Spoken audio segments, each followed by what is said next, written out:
Twin sister o baby brother? Gusto ko talaga magkaroon ng kakambal, matagal na.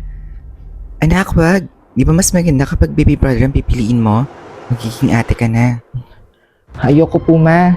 Sige na please anak, para kay mama, baby brother na lang piliin mo. Okay, sige po, para po sa inyo.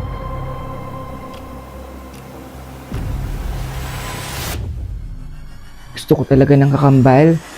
Paano si mama? Gusto niya maging ate ako tapos magkaroon ng kapatid ng lalaki?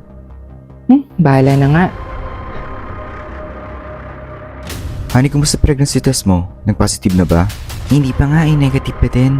Anak, sandali lang. Baby brother ba talaga yung pinili mo? Matagal na po yun, ma. Bata pa po ako noon. Tsaka wala pa naman po kumakatok na kakambal ko sa pinto natin, di ba? Malamang baby brother po yung pinili ko. Kaya nga anak Gustong gusto ko na magkaroon ng anak na lalaki. Huwag kang mag-alala honey. Try na lang ulit natin. Papasok na